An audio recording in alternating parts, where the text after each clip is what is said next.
כך גם עשיתי ביום השישי למלחמה באופן פומבי. ייעודו המרכזי של צה"ל הוא להגן על אזרחי המדינה. כשלנו בכך.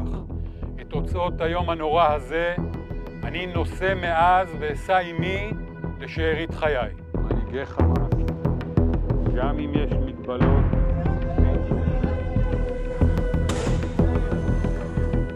ידידיה של מדינת ישראל ואויביה. קהל נכבד.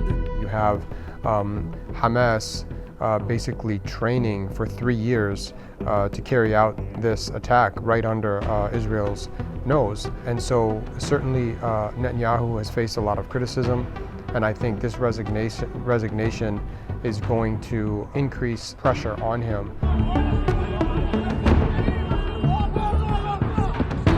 There have been reports suggesting that Netanyahu was actually provided warning in advance of the October 7th attacks from Israeli intelligence, and that he didn't take them seriously enough. Now, he's denied those accusations. He's saying that the reports that were provided to him did not suggest an imminent Hamas attack, but an inquiry certainly would get to the bottom of all of that.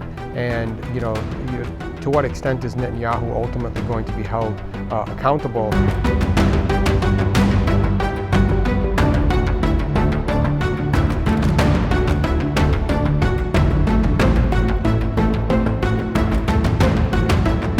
Clearly, Netanyahu perceives the ceasefire agreement that he was forced into by the incoming and now current Trump administration.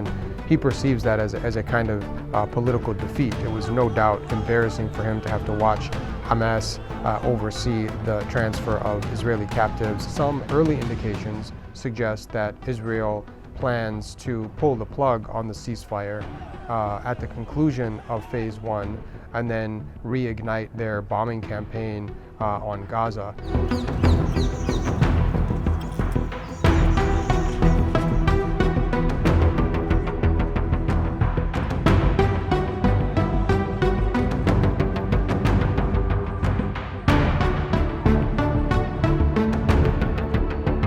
Israel is not willing to take responsibility for the occupation of the West Bank and East Jerusalem.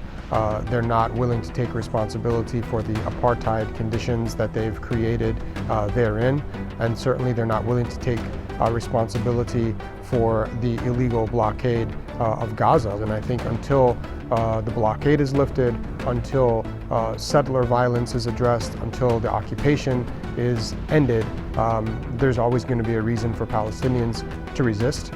There will always be unrest. And as I said, I don't think Israel has any intention of addressing those root causes, mostly because Israel's interested in taking over both the West Bank and Gaza as part of this greater Israel project.